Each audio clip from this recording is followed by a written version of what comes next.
Welcome, fellow true crime enthusiasts, to today's case file and bonus episode in the Murder of Modesto series, The Alternate Theories and Why Scott Peterson Could Be Innocent After All, a special Friday the 13th release for our more hardcore listeners.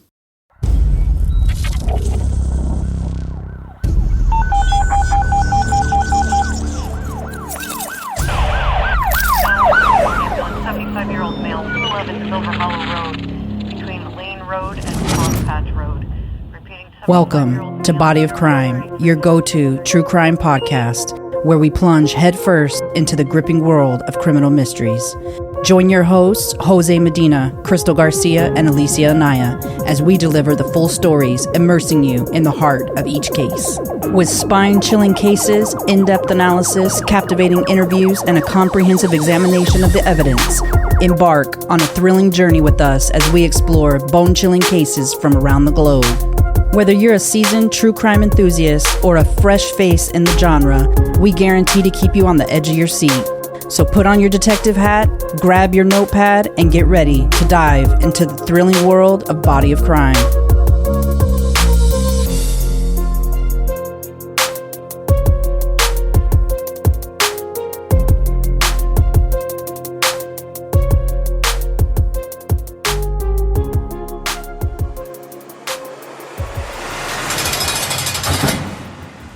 We'd like to thank all of you for being here and helping us trying to find our daughter.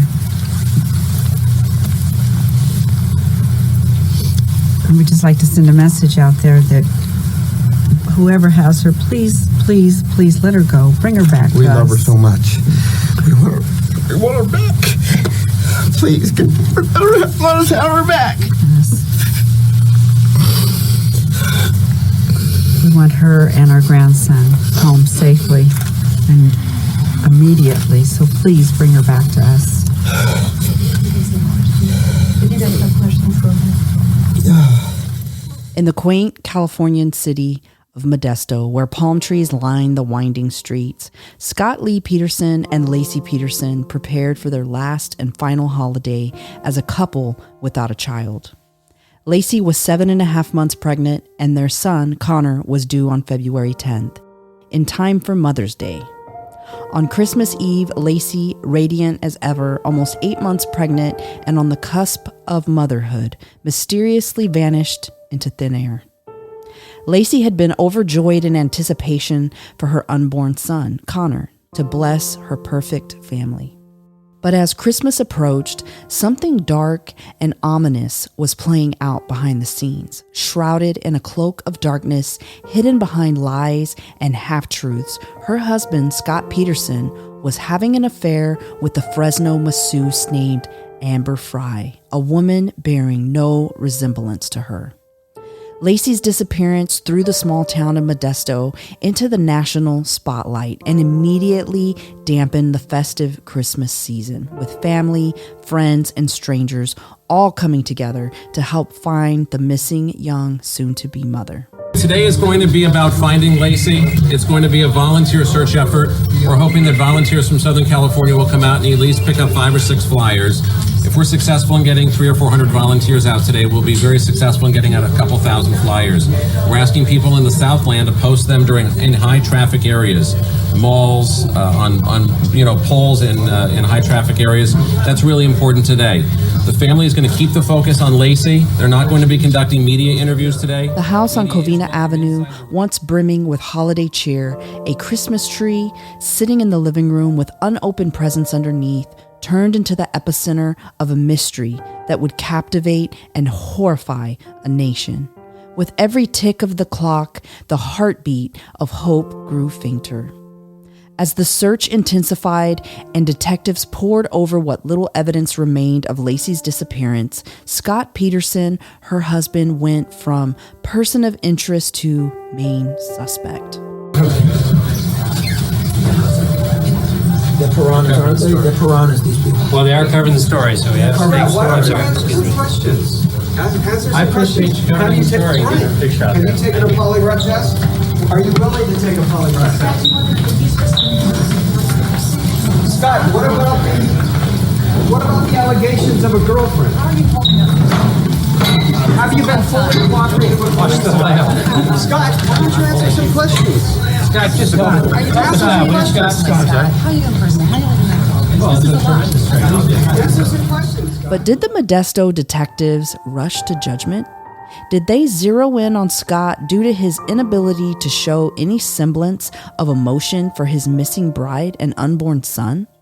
As Scott began drowning in an ocean of lies, odd behavior, and a mistress that began working with the police to ensnare the unsuspecting and often aloof Scott, he quickly became a prime suspect for the Modesto detectives investigating the disappearance. Scott's parents visiting their son behind bars, and complaints now from his former attorney that Modesto police were targeting Scott all along. It was obvious.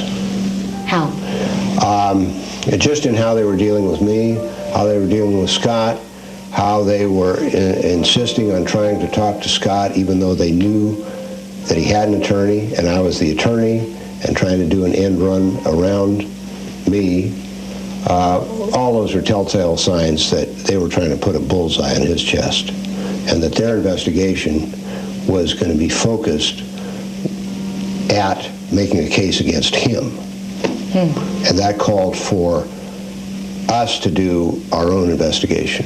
When the remains of Lacey and Connor washed ashore at the very location Scott had used as an alibi, he was quickly apprehended and arrested. Earlier this week, East Bay Park authorities discovered 2 bodies. There is no question in our minds that the unidentified female is Lacey Peterson. The unidentified fetus is the biological child of Lacey and Scott Peterson. But what other sinister activities were happening in Modesto? Did the detectives fail to keep an open mind as they investigated? Is it possible that tunnel vision and a dogged focus on Scott placed blinders on the detectives, not allowing them to see other potential threats in the small town of Modesto that could have abducted and murdered Lacey? We've discussed the Scott Peterson trial in detail. Scott was tried and quickly found guilty of first-degree murder of Lacey Peterson and second-degree murder of baby Connor. He was sentenced to death by lethal injection, but through appeals, he was able to reduce his sentence to life in prison without the possibility of parole. The prosecution had done a solid job of painting an image of Scott Peterson as an unhappy husband who had decided to kill his wife, rather than to suffer through a divorce that both his family and friends would disapprove of. He had planned on a happier future with his mistress, Amber Fry, who was completely unaware of his marital status. Unfortunately, the ever-clever Scott told detectives that he had gone fishing on Christmas Eve at the Berkeley Marina, and when his wife and son turned up in the San Francisco Bay, no one thought it was a coincidence. To the prosecution, Scott Peterson was not the bereaved husband, but a mastermind, an orchestrator of deception. With every piece of evidence presented, they sought to depict a chilling narrative, that of a man eager to cast away the chains of impending fatherhood, craving the intoxicating allure of freedom and other romantic liaisons. The boat, the fishing trip on Christmas Eve, the peculiar purchase of concrete for a homemade anchor, were these the tools and alibis of a premeditated plot? The inconsistent stories, the clandestine affair, every revelation seemed to tighten the noose around Scott's fate. Yet, as the story unraveled, one couldn't help but wonder, was this narrative a true reflection of reality, or were the threads of this tale woven so tightly that they concealed the truths and other possibilities? When Gallegos, the high-profile Los Angeles attorney who took charge of Scott's defense, made his opening remarks, he told the jury he was determined to prove that Scott had been judged by the media and presumed guilty, but that evidence he would present would prove that Scott was not responsible for Lacey's death. The jury would wait for Gallegos to make his move and follow through on his promise. But as the case wound down towards closing statements, the defense fell short of its promise and the jury was left holding its breath in anticipation. Today, we look at those alternate theories and discuss whether they are viable and could have proven Scott innocent then or now. We don't suggest you hold your breath. The house straight across the street from Scott and Lacey was burglarized. and their last name was Medina. They'd left home Christmas Eve morning, December 24th at about 10:30 in the morning. They came back home on December 26th at about 4:15 in the afternoon. When they arrived back home in Modesto, they knew something was going on. There were national media trucks downtown by the police station because Lacey had been reported missing. Upon entering their home, they immediately realized their house had been burglarized. The side door had been kicked in. We thought, maybe it had some connection to what happened to Lacey, and, all of us were very hopeful it might give us some leads or some indication as to what happened. I think about a week or so went by, and the police announced that they'd caught the two men who burglarized the home. But that those two men burglarized the home on the 26th. And as a family, we just kind of believed that they'd done their due diligence in investigating that burglary. But, you fast forward to 15 years later, and the evidence shows that the burglary actually happened on December 24th, on the day that Lacey went missing. But the judge circled back to that time that the next door neighbor put the dog back of 10:18 and said, whatever happened to Lacey happened before 10:18. They didn't go on vacation until 10:30, so the burglary is completely unrelated to Lacey's disappearance. Therefore, we are sentencing Scott to death and sending him to San Quentin. The Medina burglary theory. Between December 24th, the day that Lacey Peterson went missing, and December 26th, the day that the media began accumulating and camping around the front of Scott's Covina Avenue home, there was a burglary at Rudy and Susan Medina's home. The Medinas had left town for the holidays, leaving early on December 24th around 9 a.m. and arrived back home around 10 p.m. on December 26th.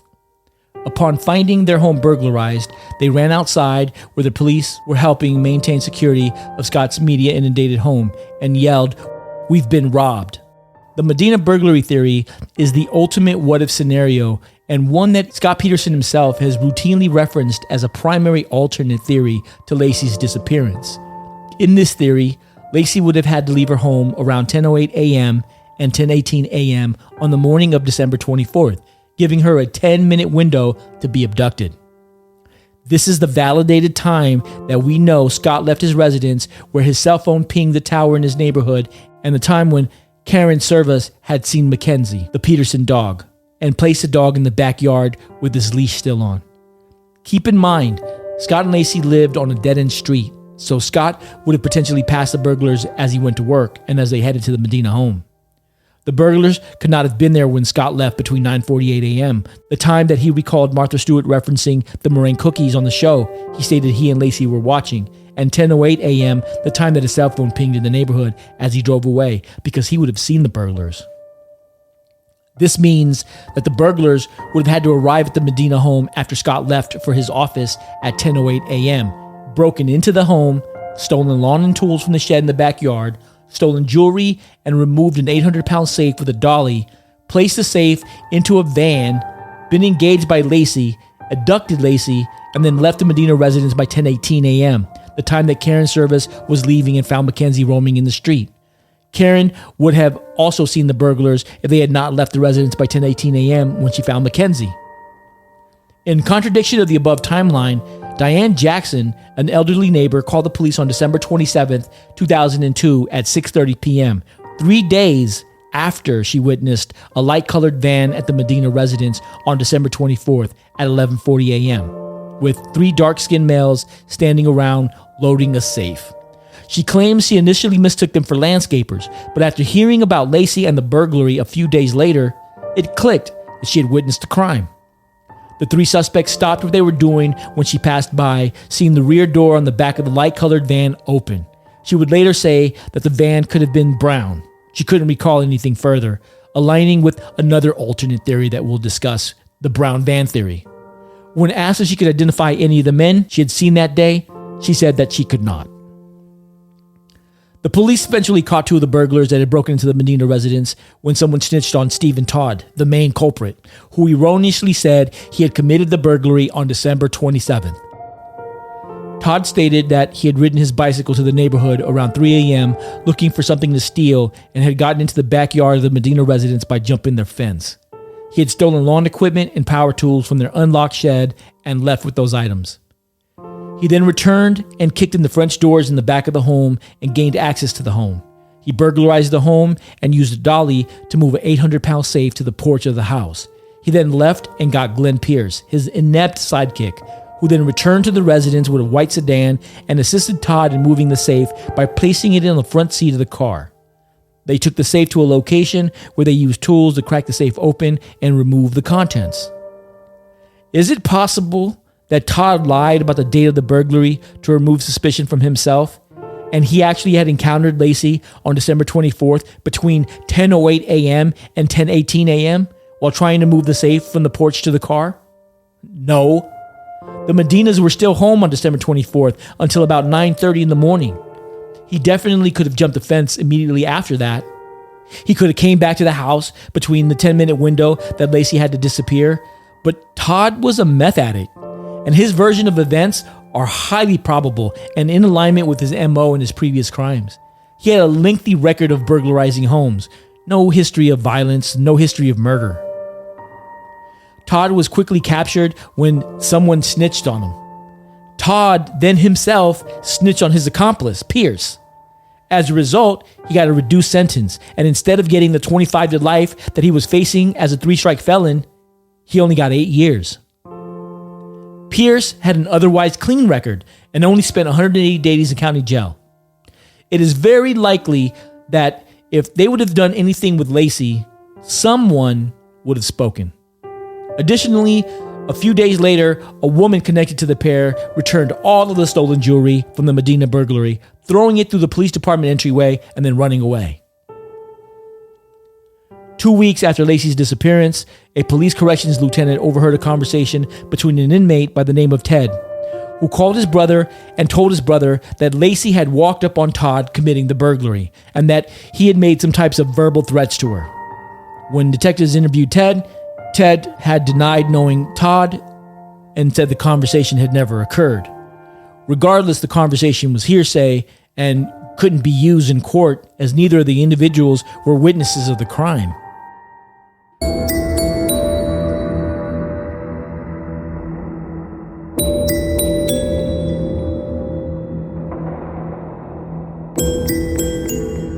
I really feel like the defense really tried to grasp at straws in all of this. And I mean, can you blame them? If you're trying to defend somebody, can you blame them for trying to come up with anything that they can to shake the case somehow, some way? No, I can't blame them. But truth of the matter is that nothing ever stuck to allow for them to be able to use anything. Their timelines didn't match up. Their information didn't match up. What people were saying they saw didn't match up. And think about it. If the defense had information to be able to put forward to make the prosecution's case weak, why wouldn't they? Right. At this point in time, they've got a world-class attorney. Gregos was not just any attorney. People often, when they look at this theory, they don't pay attention to the timeline. And a lot of people will say, well, you know, Diane Jackson saw a van on the 24th of December in front of the house with people loading a safe in there. It's very unlikely that if there were 5 burglars, I've heard the theory, there was 5 burglars, that all 5 of them wouldn't have been in jail. And you're talking about meth addicts. You're not talking about an organized criminal enterprise who lives by a code of silence and is meticulous in how they execute. No, these guys got caught within weeks. And typically, that's not the case for burglaries. Typical burglars get away with it because they don't leave a lot of evidence and they don't have a lot of talking. But this group they were leaking like a sieve. Right. Everyone was talking.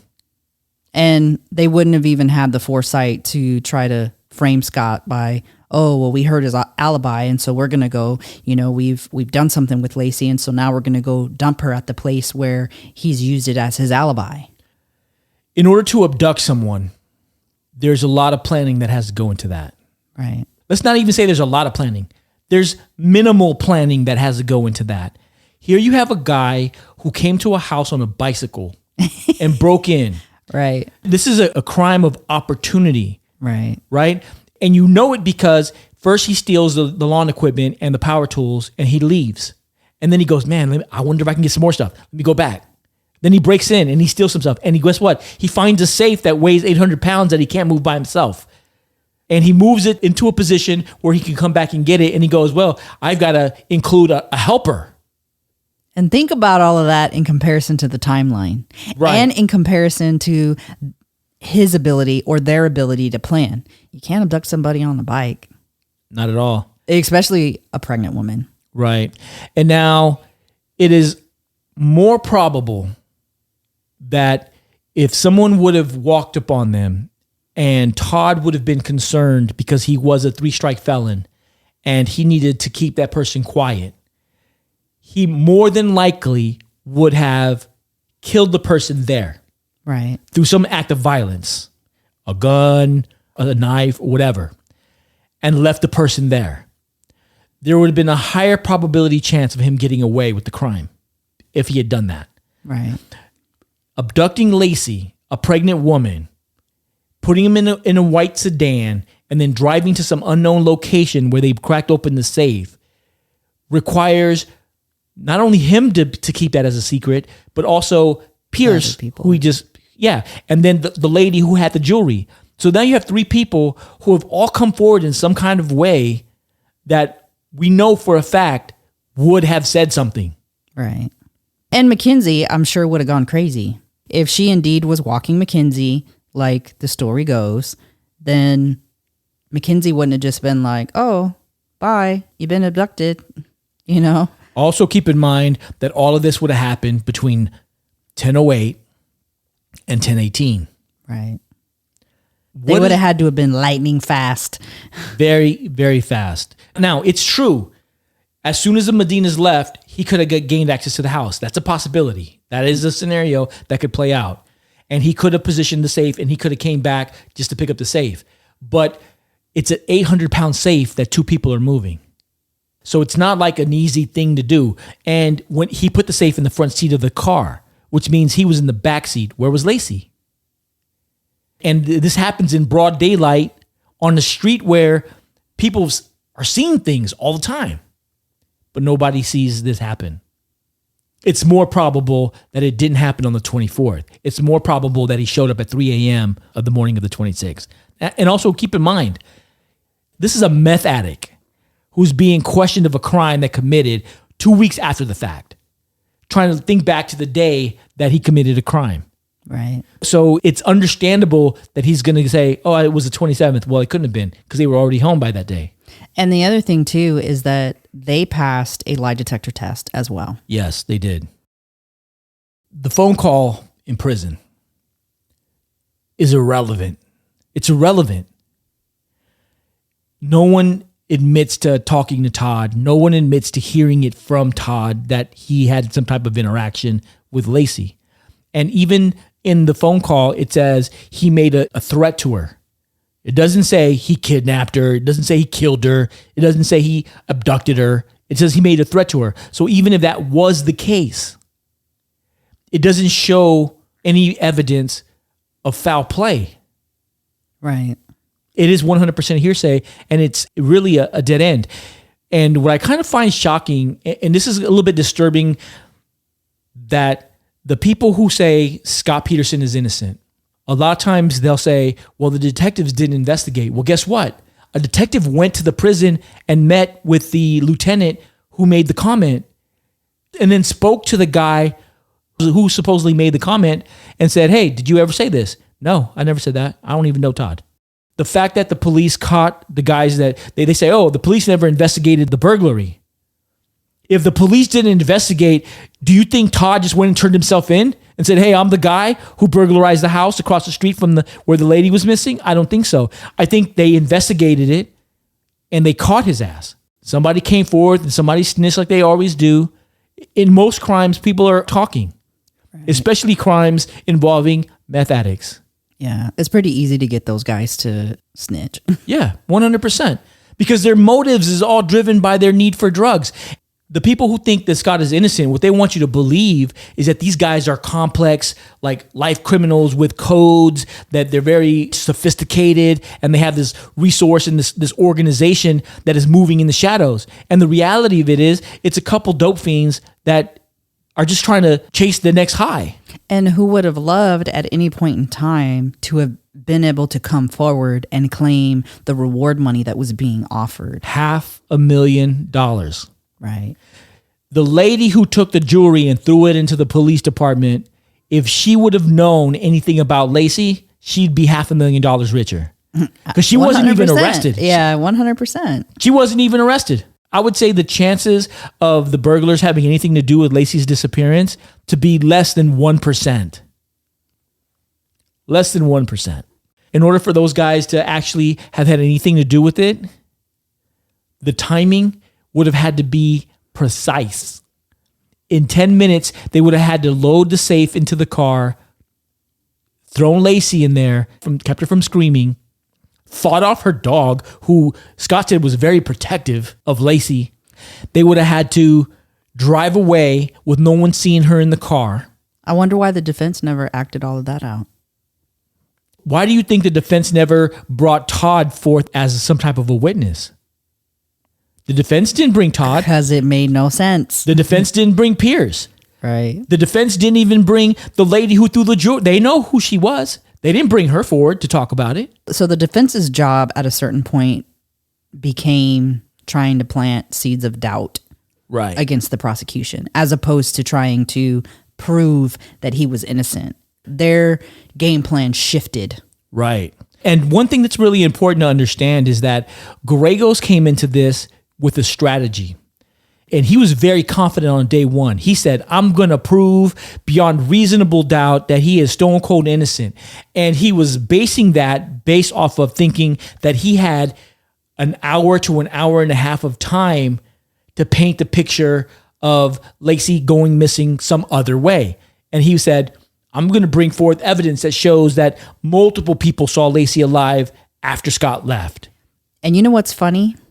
Is he almost could have maybe wiggled in a little bit of time if he wouldn't have fought over the meringue cookies in the Martha Stewart show. The video which he played 3 times. Because that narrowed their timeline. Right. So the defense is the one who narrowed the window of time down to 10 minutes. They did that. Yeah. Prior to that, they were going off of 9:30 being the time frame, which would have gave Lacey a lot more time. And actually, if 9:30 was the time, then those eyewitnesses that said that they saw Lacey would have been more realistic, more believable, right? More likely. And something tells me that based on that timeline, which probably wasn't smart, but that based on that timeline is why when the prosecution listened to the Martha Stewart episode, that they didn't go that far, was because they were trying to see if that was mentioned within the time frame that was given by Scott, and it wasn't. Another theory that was presented by the defense and was brought to Gallegos' attention by Lee Peterson was the theory of a satanic cult abducting Lacey and sacrificing her and baby Connor. In the book Presumed Guilty, author and investigative attorney Matt Dalton claims to have been investigating the satanic cult connection to Lacey's disappearance in early 2003. He refers to the December 24th as a satanic holy day known as the High Grand Climax, which calls for a sacrifice. This theory was highly speculative, and there was never any evidence that connected any satanic activity to Lacey's disappearance. Former Congressman William E. Dannemeyer sent a letter to the California Attorney General and other officials arguing that Lacey Peterson had been killed by members of a satanic cult, not by Peterson. Now, again, the organ removal is definitely an issue, and we'll have to get back to that. But People really love to scoff at the satanic angle because it seems like almost every high-profile case or even some low-profile case, it gets blamed on Satanists or the occult a lot. Now, here's the thing. We know that Satanists are responsible for a certain percentage. Now, maybe it's 0.000000001 of all murders or whatever. But we know it's there. So to just appeal to incredulity, which is of course a logical fallacy, instead of logically, objectively, and neutrally examining the possibility, I mean, we have more evidence of that here than other cases. Again, the organ removal, the lack of solid evidence against Scott Peterson. It's rough. It's rough. I mean, we have a former congressman now, again, without going down these Illuminati rabbit holes, how many congressmen and senators know what's up as far as the occult, satanic worship, and all these things that go on behind the scenes, human trafficking, all these things that, again, in 2020, in hindsight, we have a lot more information now than in years prior. So again, in 2006, when this came out, there were a lot more cognitive dissonant coincidence theorists than today. So that might have seemed a lot more ridiculous than it does today. Today, it definitely seems a lot less ridiculous. I mean, still, we're talking outside chances, but out of all the cases, to say that this isn't the one without honest investigation, condemnation without investigation is the height of ignorance. A 1992 FBI report that investigated over 12,000 allegations of illegal activity by satanic groups in the U.S. concluded that there was no evidence of satanic cults operating in the country. Similar large-scale studies by Great Britain and the Netherlands came to the same conclusion. This was more fear-mongering and misdirection by the defense team than it was actually evidence-based conclusions. Dalton goes further, attempting to connect a series of missing pregnant women with this satanic cult theory. These women included Dina Raleigh McCluskey, who disappeared from Modesto on October 10th, 1999, a 36-year-old who we now know was murdered by her friend and roommate, Russell Todd Jones. Her remains were recovered where he told police he had buried her. So, obviously, that didn't make any sense. Michelle Chan, who was 31 when she disappeared from Fremont, California in October 1999, she has not been located and is still missing. Alice Sin, who was 21 years old at the time of her disappearance and pregnant with her boyfriend's second child, disappeared in January 2000 from Pinhole, West Sacramento. Her body was later recovered, riddled with bullets in the Nevada desert. Her boyfriend became the prime suspect when it was discovered that he had just gotten a $2 million life insurance policy a month before her disappearance. Angelina Joy Evans was 26 years old and pregnant with her sixth child when she was last seen May 21st, 2001, getting into a primered black pickup truck. She was running with a rough crowd. Shortly after her disappearance, a baby was found abandoned, and they speculated that that was her baby, but she was never found. Evelyn Hernandez, who was 24 years old when she went missing, along with her 5-year-old son, and whose body was also found in the San Francisco Bay with both legs, both arms, and her head missing, was the mistress of Herman Aguilera and was 9 months pregnant with his baby. His wife was aware of the mistress, but not aware of the pregnancy. He was never a prime suspect, and her killer was never found.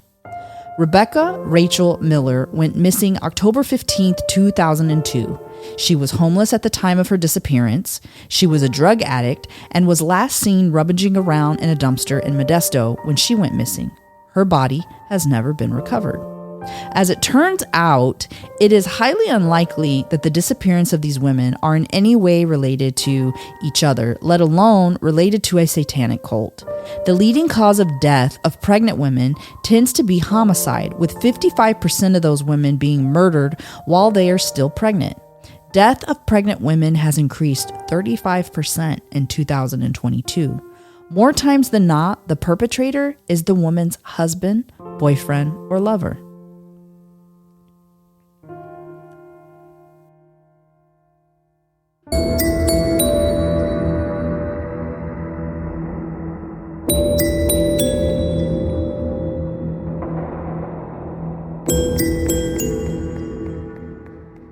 The satanic cult theory is a ridiculous theory. Again, it's a stretch. It's a shot in the dark. It's such a stretch. And you would think that if there was any type of credible evidence leading to satanic ritual killings, that by now, evidence of any of that would have come forward.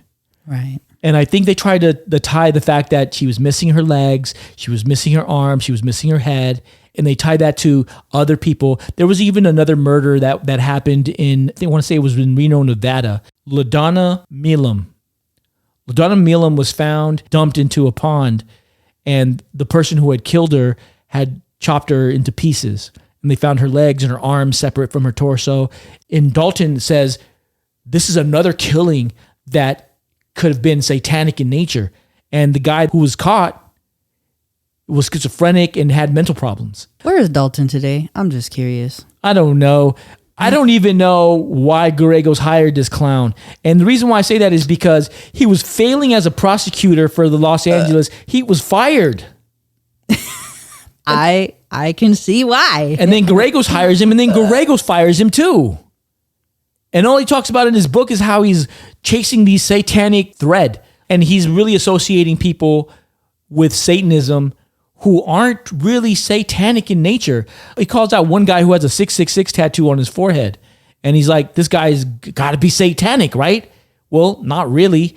There's a lot of people who use 666 just to denote their atheism or their lack of connection to any really religion. It doesn't really make you satanic. Satanism being that it's a religion that you subscribe to.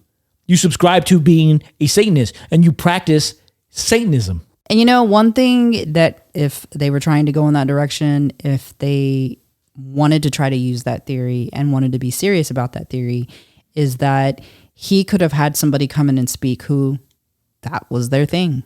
And, you know, somebody who was very knowledgeable on that topic and who could have come in and talked about the different things that they practice as part of that group.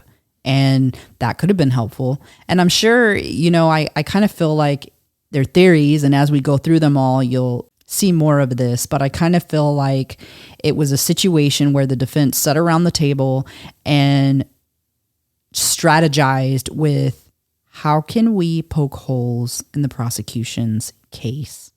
Or how can we show some type of vulnerability in their case if we can't poke holes in it? And I feel like this is where all of this kind of stemmed from. There's no evidence to tie any type of satanic cult to anything having to do with Lacey. The brown van theory has many intersecting parts as it becomes a factor on the night of December 23rd when self-proclaimed neighborhood watchman Simon decides to patrol the neighborhood in his car and begins tailing what he deems to be suspicious vehicles. He first notes a brown van being followed by two cars winding through the neighborhood. They appeared to be casing the neighborhood where Lacey and Scott lived. As Simon followed the vehicles, they came to a stop, and he's forced to speed past them as they try to engage him. For some reason, he doesn't get a license plate number. The brown van is later brought up during a sexual assault counseling session between a victim advocate and a victim, who claims she was pulled into a brown van by someone she knew and sexually assaulted by 4 people. She claims that the group are satanic devil worshippers who had threatened to carry out a Christmas Eve murder, that she will read about it in the news. The victim advocate reports this to Modesto detectives. The detectives search, they locate, and they impound the van. And it would turn out that the vehicle in question belonged to a family of 4, a husband, a wife, and their 2 adult children, all meth addicts who lived out of their brown van. The van would be processed for evidence by the police, and what appeared to be blood stains would be tested, and the blood coming back as animal blood. There would be no evidence of Lacey or Connor in the van. There would be nothing connecting the family to Lacey, and no evidence that the van was the same vehicle that was seen on December 23rd by the do-gooder Simon, or by Diane Jackson on December 24th at 11:40. In the end, the brown van becomes a dead end, with nothing placing it in the vicinity of the Peterson home around the time that Lacey would have gone missing. Again, a 10-minute window.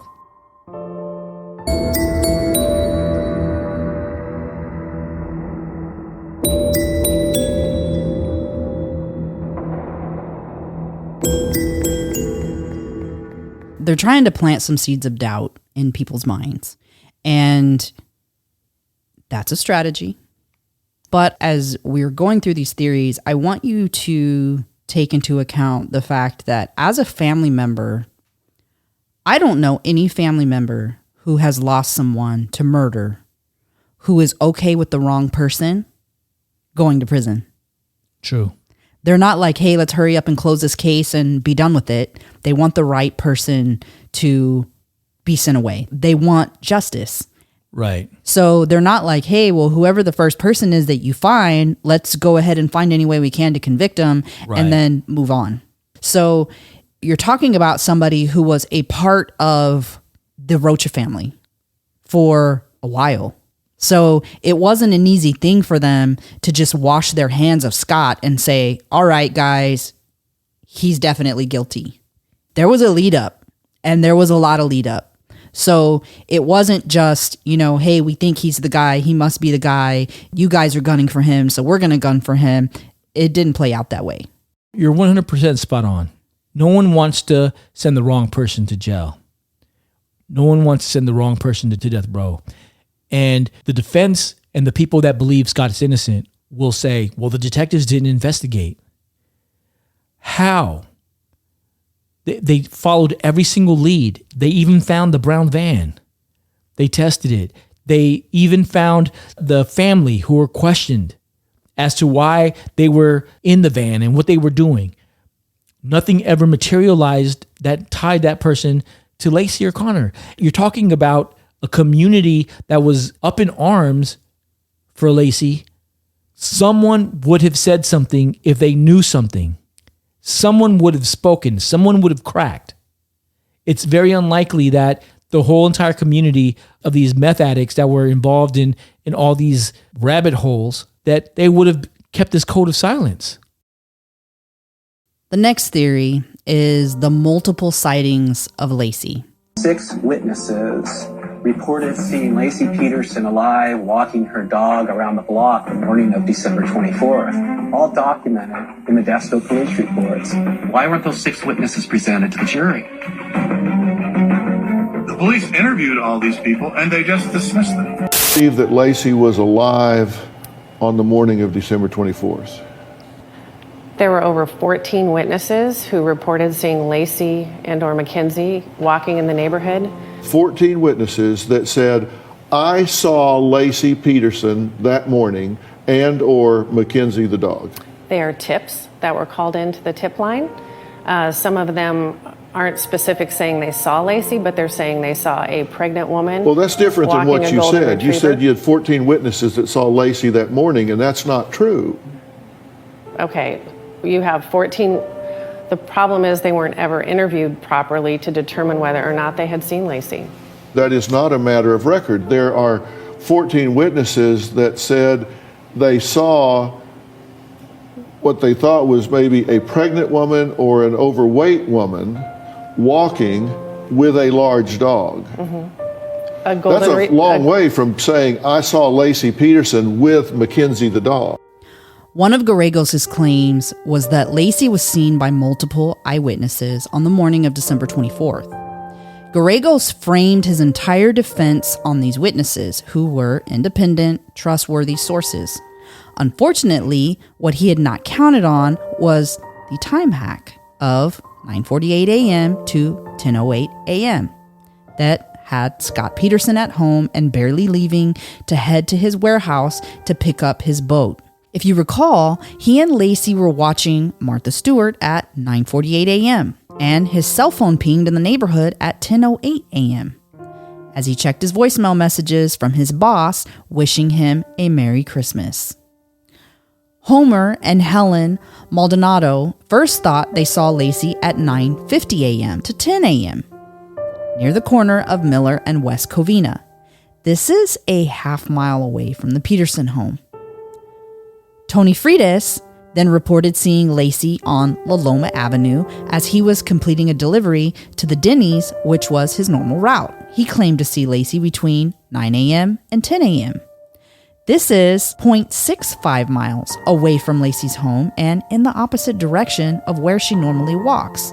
This is more likely closer to 10 a.m. than to the 9 a.m. since it's close to Homer and Helen's sighting of Lacey. Martha Aguilar sees her on La Loma Avenue between 9:45 a.m. and 10 a.m. This is a mile away from Lacey's home and half a mile away from where Homer and Helen saw her at the same time. Vivian Mitchell sees Lacey on La Sombra around 10:30 a.m., which would align with the sightings and time of Homer and Helen. Diana Campos sees Lacey near Moose Park, 1.5 miles from the home along the path of sightings. She would have been half a mile away from the home given a straight shot. Based on the sightings, it is highly probable whomever they saw was first sighted by Homer and Helen around 9:50 a.m. and then by Tony Freitas around 10 a.m. She was then seen by Martha Aguilera on La Loma around 10:15 a.m., which was about 15 minutes past when she thought she saw her to make Vivian's location at 10:30 a.m. This means she was most likely at Moose Park by 10:45 a.m. And if it had been Lacey, then she would have arrived back home around 11 a.m. The problem is that Lacey was having difficulty with exercise and had been getting dizzy spells and was told by the doctor to avoid walking. And if she was going to walk, that she should walk in the afternoons to ensure that she was properly hydrated. Also, this was not a normal route for Lacey and was not in the direction of the park where she normally walked. It was in the complete opposite direction. Finally, this would have been a very brisk walk for Lacey, who the day prior was struggling to walk in Trader Joe's, where she had to be helped. When you compare it to the timeline, we find that Karen Service placed Mackenzie in the backyard at 10:18 a.m., but witnesses see a pregnant lady at 10:30 a.m. and 10:45 a.m., still walking a golden Labrador retriever that could not have been Mackenzie at all. Ultimately, Gallegos could not bring any of these witnesses to testify because the timeline did not support their testimony. There's been a lot of criticism because we didn't call some witnesses who saw Lacey that day. Scott Peterson's attorney, Pat Harris. The original thought process at the time was a number of the witnesses who saw her didn't have great memories or were contradicting each other. Police Detective John Bueller says none of the witnesses were actually sure if they did in fact see Lacey.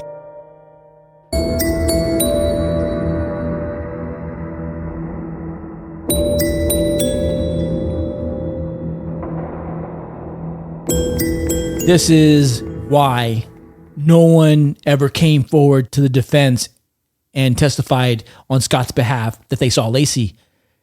It was not supported by the timeline. Right. Now, before the timeline got screwed up by the Martha Stewart episode, Gallegos probably had a good timeline. Also, they weren't sure about the time when Karen Service put the dog in the backyard, because originally she said it was 10:30. That probably would have aligned. But she was very calculated in how she came up with that 10:18 time frame. And it was very measured out and was very specific. It was validated.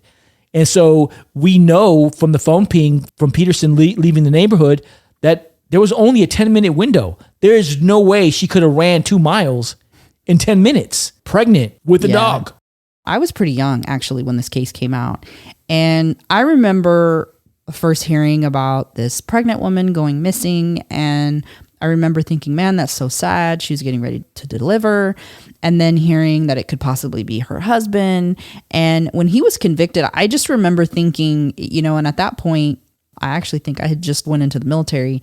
I just remember thinking how sad it was, how the case played out. And years later, getting back into the case after seeing bits and pieces being younger and kind of going through that whole thing, it's crazy to come in and start fresh from the beginning and look at all the evidence, all the court transcripts, and all the photos, and not just take what you're being told online or watching a program that's put out there to make money. I mean, that's what it's put out there for. So, there's things that they leave out. There's things that they add in that are for your entertainment purposes. And so being able to crack open this case and look at it with a fresh set of eyes from beginning to end and looking at the evidence and the things in black and white, it just tells a completely different story. And I encourage anybody who feels like they're on the fence either way, that if you haven't done that, do it. And there are sites on Facebook that are for Scott Peterson being guilty and for Scott Peterson being innocent. I encourage you to look at them both. And then I encourage you to compare the evidence. And I want you to pay attention to what's omitted and what's included. Because what you'll find is that there's some omissions, and it's intentionally omitted, and why. Somebody is trying to pull the wool over your eyes, and you shouldn't allow it. I saw it as well in reading the book Presumed Guilty by Dalton, in that he seriously downplays the evidence against Scott in order to align with his theory of something else having happened. And he'll say things like, oh, he only spent $5 on a bag of concrete. Well, that was a 90-pound bag of concrete.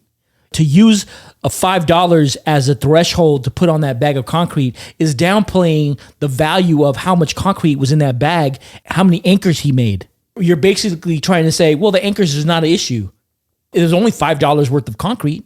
Yeah, right. It was 90 pounds worth of concrete. And they came up with a number too. Supposedly he made 4, he made 5. Maybe he made 2. Maybe he made 3. He didn't need to make 4 or 5. And the concrete that they found dumped in the driveway wasn't 90 pounds worth of concrete. No, it wasn't. And here's the other thing. They'll say, well, all these people saw Lacey. Okay, but you don't also say, well, how does that align with the timeline? And you ignore, how come we didn't bring them in? Yeah, you ignore the timeline. You completely ignore the timeline and just go, well, these people said they saw her, so it's obviously not Scott. If these people did see her, how does that fit into the timeline? And there is somebody that was brought in as a witness that they spoke to, and it was the spouse of a pregnant woman who was about as far along as Lacey. And she also had gone walking that day on her own. Typically they walk together. And so when they're questioning him, Gallegos is trying to have everything thrown out that he's saying, but it doesn't jive with the defense's strategy. And so he didn't want that whole testimony to be heard just because it made their case weak. Those kind of things just continued to play out that way. And a couple of things that I just kind of wanted to bring up before we go a little bit further is one of the things that's come up quite frequently is the boat, and about how the defense went and did a little experiment where they tried to throw something off the boat and how the boat kept capsizing. They had nothing in the boat when they did that. And so in order for you to replicate something, it needs to be exact. The boat needs to be the same. And so the judge offered for the defense to reenact that with Scott's boat. And guess what? They chose not to. So, and there's a reason for that, guys. And there's evidence of that. You can look that up. There's evidence of that. So when somebody's trying to convince you to swing one way or another, I just encourage you to trust but verify if you choose to trust. If you believe Scott is innocent, in your heart of hearts, if you truly believe Scott is innocent, then whatever evidence that you're relying on to make the determination, whatever proof or whatever concrete concept that you're using to base your belief on, it should be able to make sense with the timeline, with the people that were involved, and you should really look at that and see if that makes sense to you. And if it does, then stand on what you believe. Right. But if it doesn't, it's idiotic to continue to say, well, he's innocent. There's another little nugget that I'm going to throw out there that I've actually not heard mentioned anywhere. I was a little bit reluctant to mention this, but I'm going to. And that's that when we started digging into this case. We dig pretty deep. The very first thing that we do before we review any podcasts or any blogs or anything of that nature is we look at the evidence and we look at what's in black and white, because that's really the meat of everything. That's your foundation of the story, the real story, in order for you to be unbiased. So we do that. And part of us doing that is also looking at the people who have been instrumental in the case and how they play into that, and people who are advocating for the case. And so something interesting that came up is that the Peterson family did a little bit of asset protection. And it's interesting, the timing of the asset protection, because they were doing it at times where they would have been concerned that if they were sued civilly, their assets could be at risk. And so they have taken measures to protect their assets. And don't get me wrong, when you're a business owner and you have a good, say, tax attorney or business attorney who advises you, one of the conversations that they will have with you is about asset protection. So it wouldn't be surprising for an attorney to have that conversation with them and say, hey, these are some of the things that we recommend for your structure and to protect your assets. But they've gone a little bit above and beyond in that arena. One thing that was unique with this case was the amount of media coverage this case garnered. The nation was enthralled with the case from the beginning, and reporters jumped at every morsel of potential news, all fighting to be the first to break something new. Unfortunately, this often resulted in erroneous information being presented that often painted Scott Peterson in a negative light. Ironically, Scott was doing enough of his own damage that the additional media attention almost instantly painted Scott as a villain. One thing was certain. The more Scott avoided the cameras, the more the demand for Scott grew, having an opposite effect of what he most likely desired. Is it possible that the jury was tainted by negative media attention? Although it's a possibility, it is highly unlikely that 12 jurors, individuals who had not known each other prior to being selected to be on the jury, could have colluded to frame an innocent man for a crime he didn't commit. With the evidence weighed and the lack of a solid defense, it is reasonable to assume that the jury made their decision with good conscience and in the spirit of the law. After all, 2 jurors were removed for breaking the rules, one for talking about the case when he wasn't supposed to, and the other for doing independent research. It is more likely that the jurors set a high bar for administering justice, especially since it was a capital case, and none of the jurors wanted to send an innocent man to death. Many of the jurors today still suffer from some version of post-traumatic stress disorder related to the case.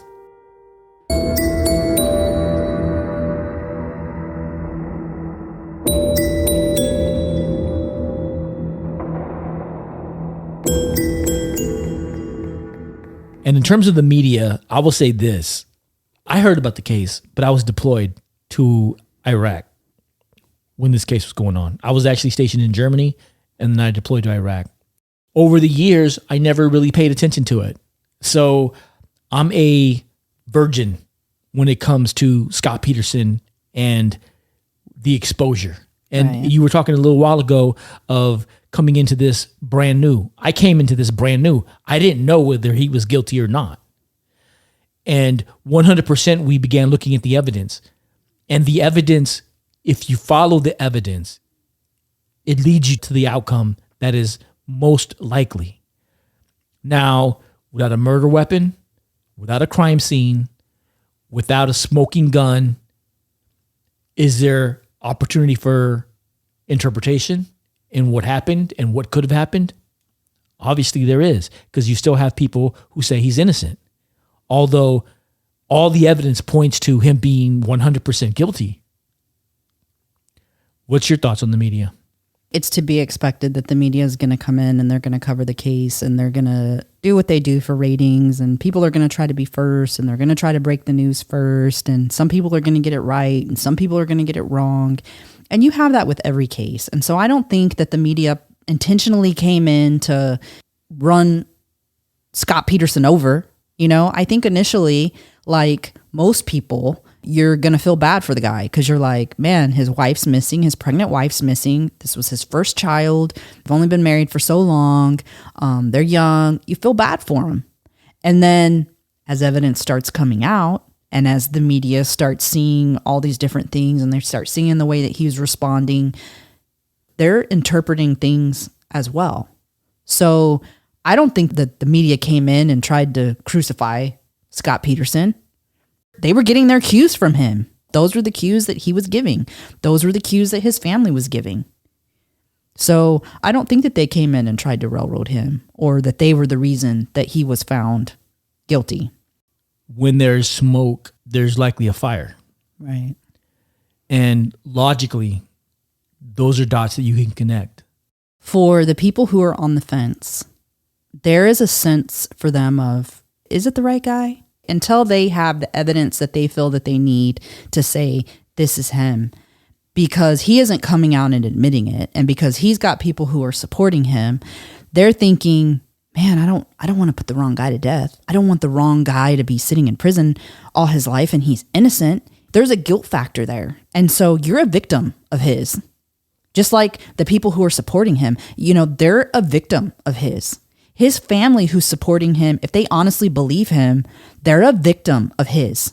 The jury who had to sit through seeing photos and hearing phone calls and going through that torment and listening to Lacey's mom and seeing what her body looked like when she washed ashore, they are victims of his. So his only victims weren't Lacey and Connor. His victims were all the people who experienced some type of trauma from what they had to be exposed to. I've liked true crime since I was a little girl. I've liked cold cases and solving things since I was a little girl. But I also have been on the receiving end, and I also have experienced the family who is re-traumatized when things come out, when they see that picture that they didn't think everybody was going to see, when they see that an autopsy was shared of their family member that they didn't think everybody was going to see, and when they hear a new case and it makes them sick because this was somebody else who was victimized. So I just want for you guys to think about that when you listen to these cases, and remember that there are people on the other side of this, always on both sides, who are experiencing pain and trauma and trying to manage it and trying to deal with it. And, I want you to take a moment and put yourself in their position, whichever side it is.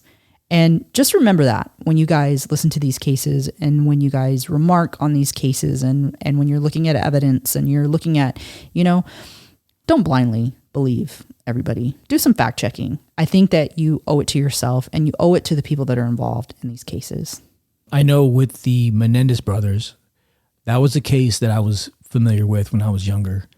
And I always thought the brothers were guilty without a shadow of a doubt. And I thought they should be in prison for life. And when we covered that case and we have actually read through the transcripts and saw the evidence and understood the trauma that they had been through, I didn't know anything about Jose and Kitty and who they were as people. And as I learned that, my opinion of that case changed. Right. Because I did my own research. But before that, I was blindly following the crowd. So I say that to say, don't blindly follow the crowd. Do your due diligence. Look at the evidence yourself. Look for receipts. It's always easy to sit on the sidelines and critique. If you're sitting at a football game and you're not a football player and you're not doing all the training that they're doing and you're not doing, you're not out there playing the game, but you sit on the sidelines and you critique them. We do that with detectives. We do that with families. We do that with suspects and their families. And I just want you to take a few moments to just think about the fact that you're not working in the same capacity. And I'm going to tell you, after having deep dived this case like we have, I would hope that if something happened to my family member, that I would be blessed enough to have detectives like Lacey and Connor had, because they did a phenomenal job.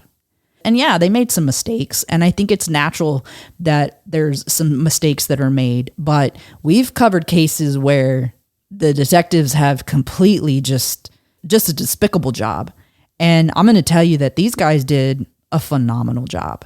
and it's something worth recognizing because they've really gotten a lot of flack and they did a really good job. There are still many people who believe that Scott Peterson is an innocent man behind bars. Janie Peterson, Scott's sister-in-law, has built a legal career behind advocating for Scott's innocence. It is unfathomable that someone you know could be guilty of such a horrific crime. It is a difficult thing to wrap your head around. Scott's parents couldn't fathom their child being a murderer. What parent can? Unfortunately, without a mountain of physical evidence, many naysayers and those who support Scott choose to ignore a mountain of circumstantial evidence and plant their flag on one or more of the alternate theories we've discussed today. Some will say it's the bumbling burglars who tripped and stumbled their way straight into jail who committed this heinous crime, having the ability to conduct a complex setup, framing Scott by depositing Laci's remains in the San Francisco Bay before being arrested. Others will say it was a devious and highly motivated satanic cult, focused on ritual killings, driving around in a brown van, abducting pregnant women throughout the Bay Area, and sacrificing them in the name of the devil. Although no evidence of satanic ritualistic killings had been brought to light, even many years later. Some pundits will claim that tons of witnesses saw Laci the morning she disappeared, long after Scott left on his fishing trip, ignoring the documented and verified timeline that stupefied Gallegos' defense and left him looking like an amateur in the courtroom, as he went from claiming that he'd proved Scott was stone cold innocent to trying to play on the emotions of the jury and their dislike for Scott, who showed no emotions throughout the trial. He would shout, "Do you hate him?" The answer was a resounding yes. America did hate Scott Peterson, but it's not why he was found guilty or why he was sentenced to die by lethal injection. Thank you for immersing yourself in this episode and going on the journey with us. As we part, remember that in the realm of true crime, the line between clarity and obscurity is ever shifting, always moving. Keep your minds sharp and your hearts open, and let's reconvene soon to once again dance on the edges of the unfathomable. Until then, tread the path of mystery with both caution and wonder.